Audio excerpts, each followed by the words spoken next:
Can't be there with you today, but we're still going to keep moving forward and learning about how the English come to the New World. This is what you're going to need today. You're going to need this here, part of your packet, so I can just wrap up a little bit about what we had learned in Jamestown. So you need this. You will also need the page following that looks like this in your packet. This is what you're going to need today. And I'm going to be telling you the story about who these pilgrims were. They're probably more well known than the people at Jamestown. Almost everybody knows the pilgrim story. But who were these people? They didn't call themselves pilgrims. That's a word people used hundreds of years later. So what's their story? Okay, we'll look at that in a little bit. Okay, we'll come back to that guy. Right now, though, let's wrap this up. So, with our look at Jamestown, the first permanent English settlement in North America, we've talked about these, where it was, or where it is, and why they built that triangle fort. Why did the English come to Jamestown? Remember, that is from that reading that was on that topics page. If you look at paragraphs 2 and 3, the person that wrote that is describing basically a paradise. If you haven't read it, read it again. How he describes what North America was like. It is basically a land of abundance. It has everything. More resources than these people could imagine. They came from part of the world, Europe, which was already starting to run lower on resources. Even by the 1600s, most of the forests of England have been cut down. So for them, this was, again, a paradise with all the resources you can imagine. So they came here because of economic opportunity. They saw a place where anybody could make something of themselves and improve their position in life. That's why they came to Jamestown. We talked about the hardships here. So there's that like risk and reward we learned about back in economics. Great risks to come here, right? We talked about those 5 different hardships, just meaning that life here was misery. But the reward, well, for them, more than they could ever imagine, if they could make it. And then finally, this last part here, how does Jamestown, how do we see the spirit of Jamestown? Those people 400 years ago, how do we get a glimpse of them in our country today? Well, if you look at what Jamestown was founded for, it's about big business, right? Opportunity, big business. And so this is a colony that is set up. They formed a joint stock company back in London. This was not the government. This was a private venture. The government's attempts at Roanoke failed. This one was private. And so they are here trying to establish, this foothold in the New World and to enrich themselves. So what is it all about? Well, it's about entrepreneurs in a way, isn't it? You kind of see that entrepreneurial, big business kind of mentality that's at Jamestown.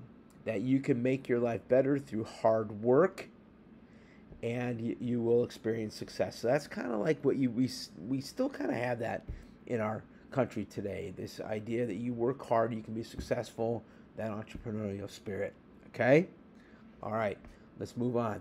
So hopefully you are catching on that you could stop this video and write down information that I'm giving you at any time into these different boxes that I highlight or bring up for you, okay?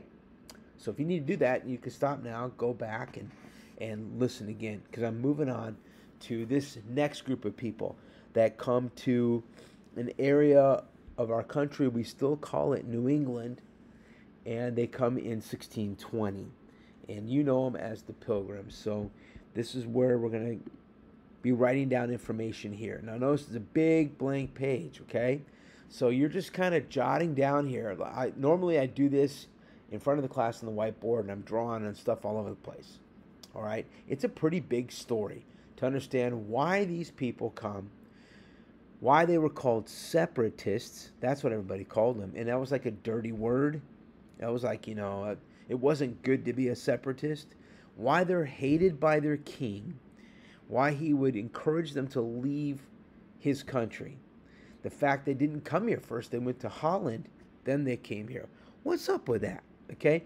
And how do we see a glimpse of these people, the pilgrim people, in us today, modern Americans? Okay? So we're writing all over this thing. But to do this, I'm going to use this to kind of help me tell the story. So let's get it started. All right. So we're looking at the Plymouth colony. You're going to notice that from time to time, there'll be different spellings of Plymouth, like Plimoth. They spelled it different ways. This is the more accepted way of saying it today. That's Plymouth Plantation in Massachusetts. It's not far from the city of Plymouth. See, unlike Roanoke and Jamestown, Plymouth endured. It still exists. It's a city. This is a place nearby called Plymouth Plantation. It is built as like a replica of the original town. So the city of Plymouth still exists. I've been there. I've walked the streets. They have a replica of the Mayflower. These are the people that came over on the Mayflower. They have the Mayflower 2 there. And they even have like this big rock, huge. It's right on the waterfront, and in this big rock is stamped this date, 1620. And the legend is that was the rock that they first stepped on. Some of the guys that got into one of those little rowboats off the ship and came ashore, that they went on that rock first. Okay, there's a story behind that, but let's just keep moving on. All right, so we're looking at here, who are these pilgrims and why did they come to America? What is their story? Well, it all begins about 500 years ago. Now, you all know what the most powerful organization in Europe was at the time, and that is the Roman Catholic Church.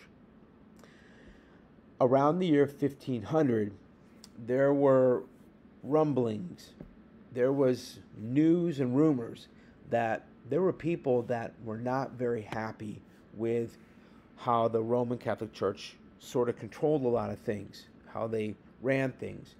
And there were people who had some real questions. They wanted to have reforms. A reform is a change, right? They wanted to see changes in the church. So enter in this man named Martin Luther. He was a Roman Catholic priest. And he was one of the first to say, you know what? There's a lot of things that we should probably change. First of all, and these are just examples. You don't have to write this down. But he was saying things like, look, when the Roman Catholic Church has a mass, that's where everybody kind of meets. It's all in Latin, and nobody knows Latin.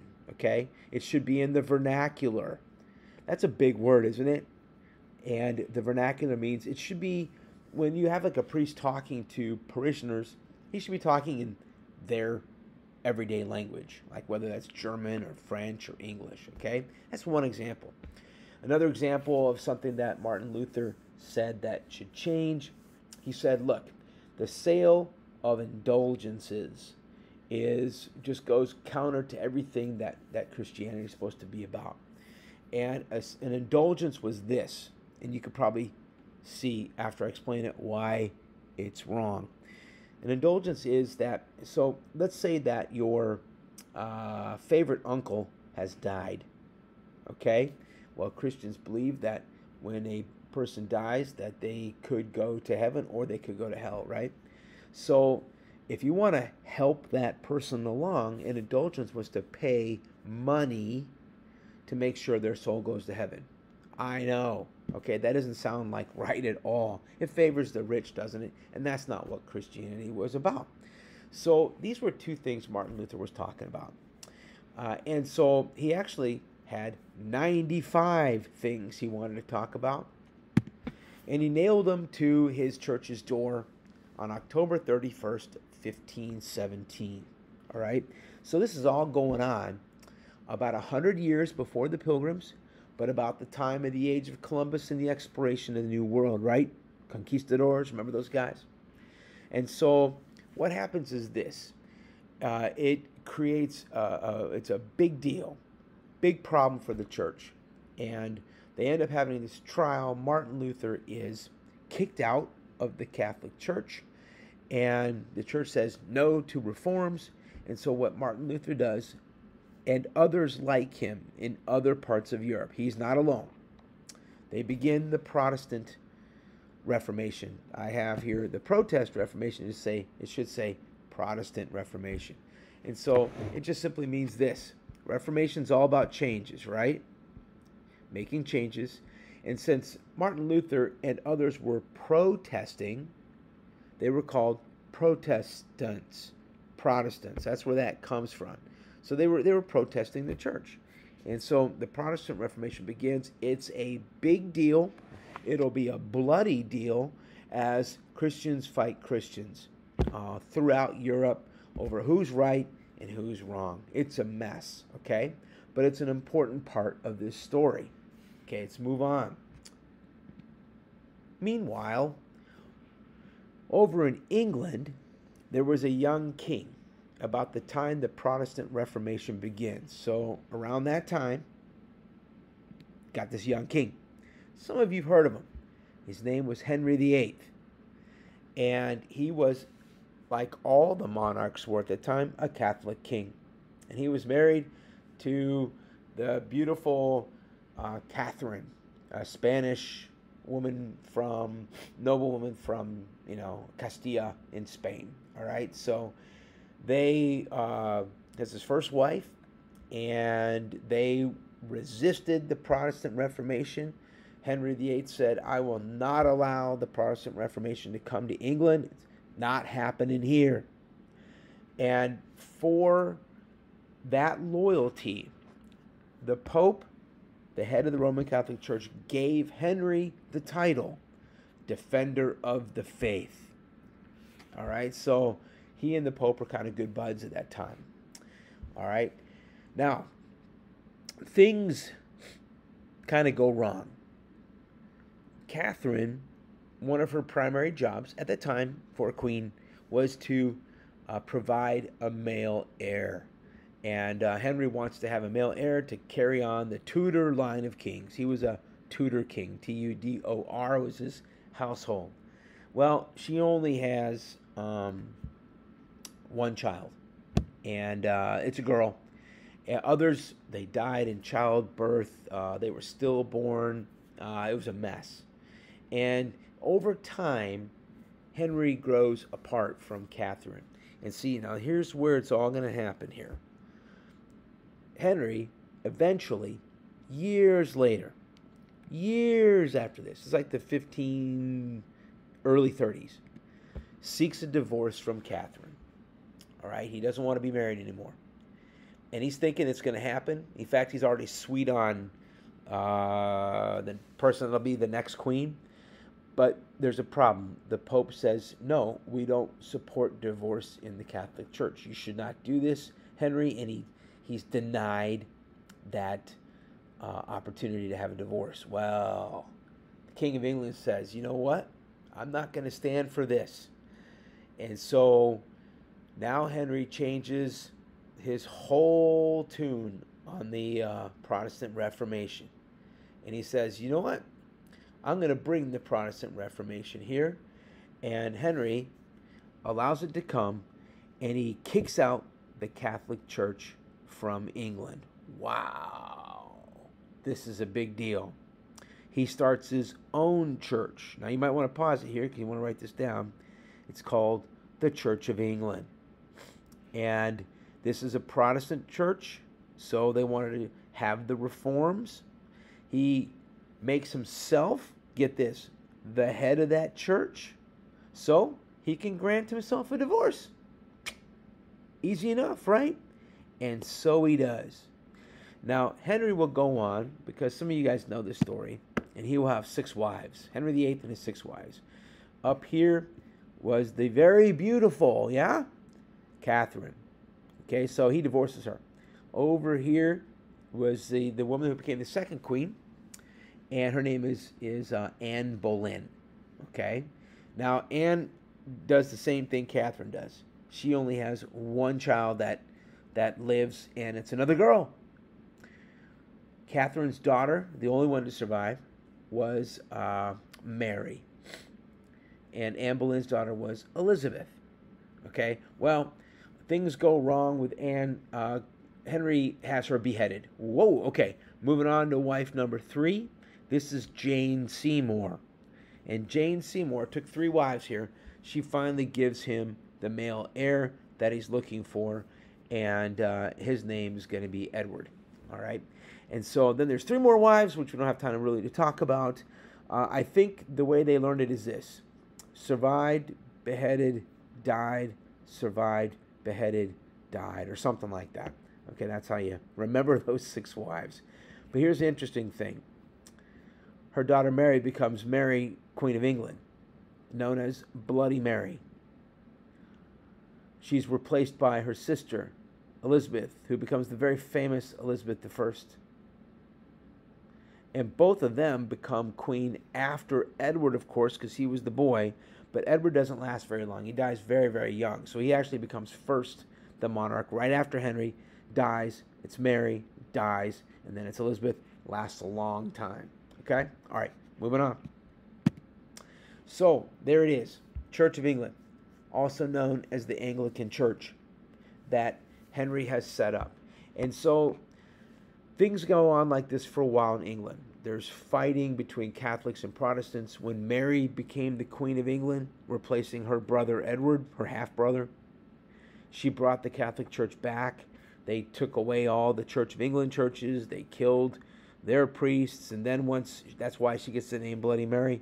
When she's gone, Elizabeth's Protestant, and then she kicks out the Catholic Church, and here we go again. It must have been a crazy time to live in England at that time. All right, now, we're almost to it. You guys have done great. So, what's the deal? What does this have to do with separatists? Well, enter the Puritans. So, as time went by, we're getting closer to the year 1600 now.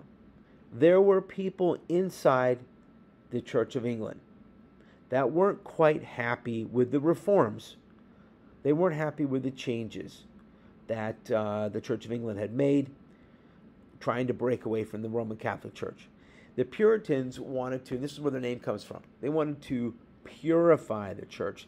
They wanted yet more reforms. They wanted to get away from, because they felt that like the Anglican Church, this Church of England, was just basically the Roman Catholic Church except with a different leader. And so they're like, you know what, we want even more reforms. And this doesn't really go over well with a new king. When Elizabeth died at the beginning of the 1600s, a new king comes into power, the first of a new line, a new family called the Stuart family, and his name is James I. And he's not really excited about these people questioning his authority, because remember, the king or queen of England is the head of their church. Now, the Puritans didn't want to leave the Church of England. No, they wanted to stay. They just wanted to have more reforms. So there's kind of like some arguing and bickering going on between Puritans and people in the Church of England. All right, James doesn't like it. He doesn't want anybody to question his authority. There's a lot more to this story, but just understand he didn't like people questioning his authority. However, there's another group that doesn't want to just question the authority. They are a group of Puritans that actually wants to leave the Church of England. And these are the people that you know, that you learned about most likely when you were in elementary school or lower school here. They're called the Separatists. And they're called Separatists because they wanted to separate from the Church of England and just make their own church. That's it. That's all they wanted. They just wanted to worship in their own way. That was their crime. And this guy could not handle it. And he said, he publicly swore, I'm going to drive those separatists out of my country. He arrested them, made life miserable for them, and these separatists, small group, were forced to meet in homes whenever they wanted to meet together, secretly, and they began to move to, many of them, to the country of Holland, who was much more tolerant. And that's who these people are. That's their story, of where it all comes from. And you guys have been great listening to that, okay? So I hope you got some things written down on that page. Now what's going to happen is, once you're done with this, you're going to begin your homework, which is to start looking at the rest of their story when they come here. Because they make a really, had to be a hard decision. They're not coming here for money. They're not coming here like Jamestown. This is not about the entrepreneurial spirit in big business. They're coming here because they want to have and live a way of life that they choose. Okay? That's why they're coming. They wanted to be able to worship how they wanted to worship, but also live how they wanted to live without being persecuted. Good job, students.